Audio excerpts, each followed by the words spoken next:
Hey everybody out there, this is Seto, and today for you guys I just want to do a video talking about BOSH, or Breakers of Shadows, that's going to be coming out. I know the sneak peek was just this week, but the set will be coming out at the end of this week here.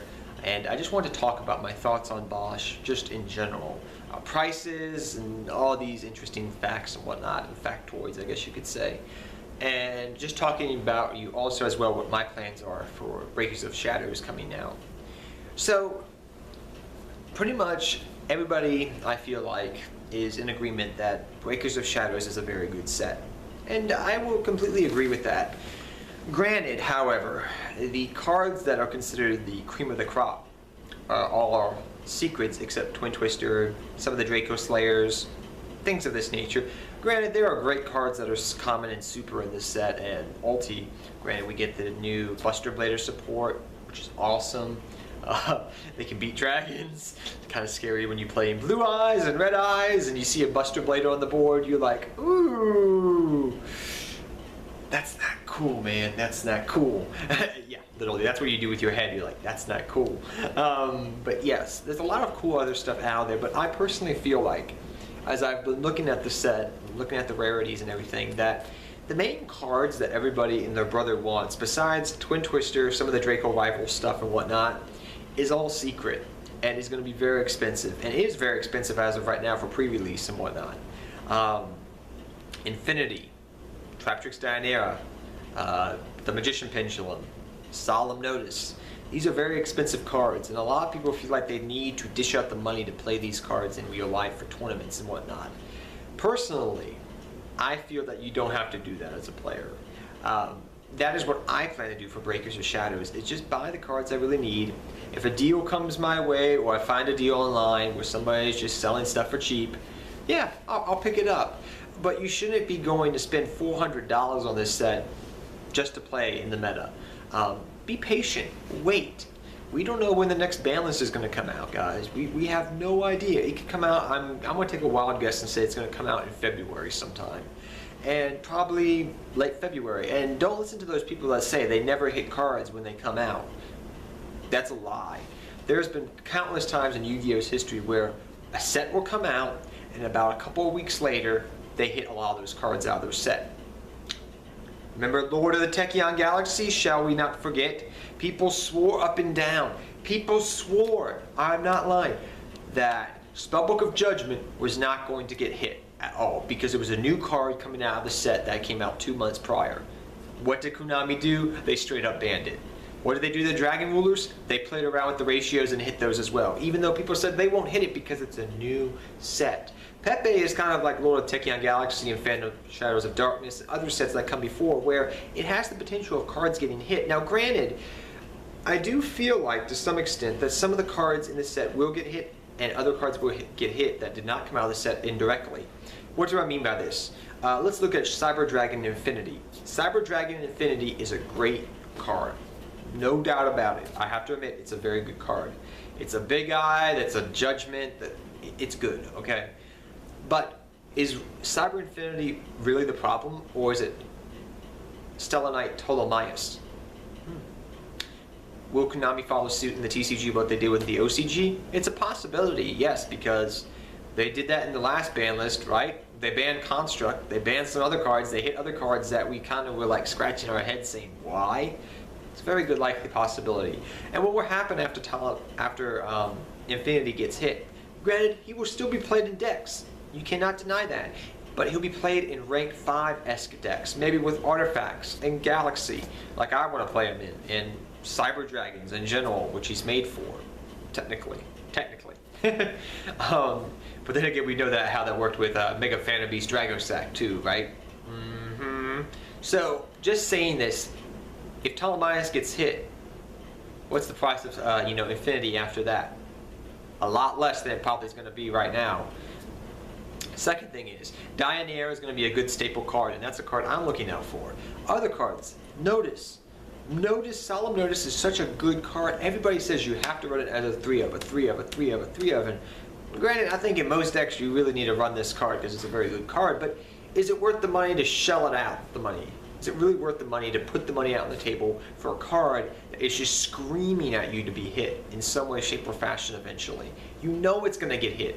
Why invest money in a card you know that there's a very high possibility on the next ban list could get hit and you're going to be out some cash?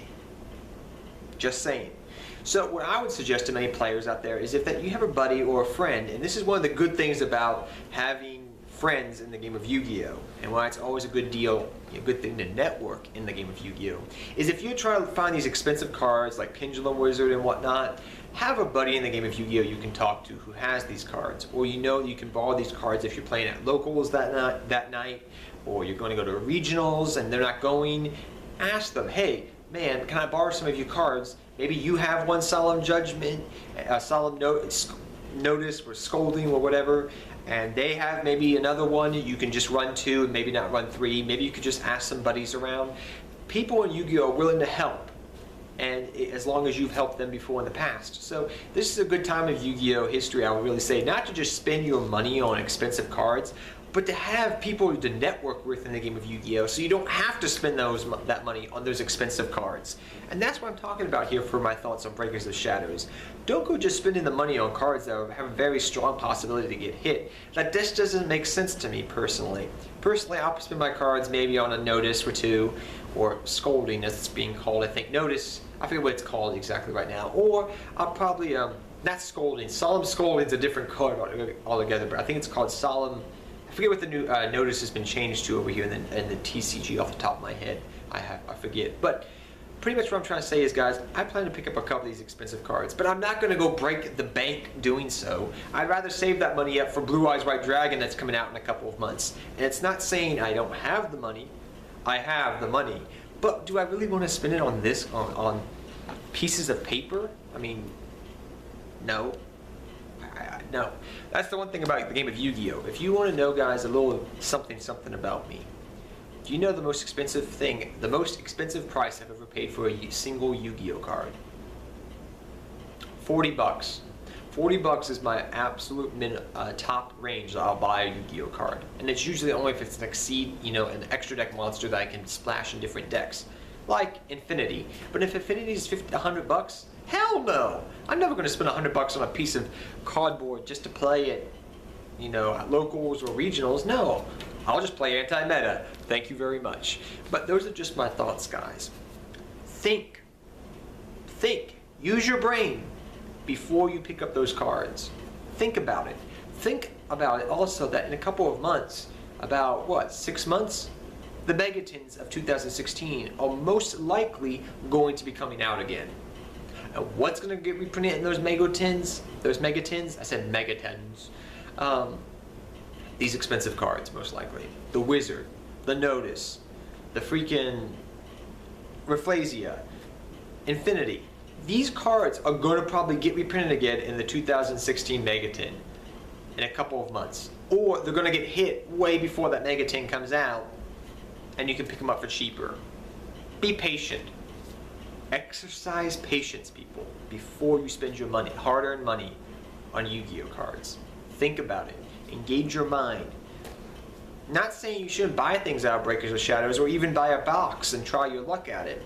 But I'm just saying, before you go spend $400 on singles, engage your mind and think about it for a second. That's all I'm asking. And until next time, guys, take care. Have fun dueling. Good luck dueling. I hope you enjoyed this video, but I'm not trying to hate on anybody that's buying like a case of BOSH. Go right ahead. I mean, you'll probably make your monies back, but I'm just saying to those people out there that are hurting for cash and they really want stuff from BOSH, be patient. Or just in general, be patient, because there's probably going to be a ban list coming out eventually. Probably before sometime early March. In less than 4 or 5 weeks after BOSH drops, there'll probably be a ban list. And all that money, it's going to get, the price is going to probably drop down after those cards get hit. They always do. You can't tell me they always go up after they get hit. That's never the case. But that's just what I'm trying to tell you guys, to try to think before you hit the buy button or you trade or buy from somebody. Think of other ways you can play those cards.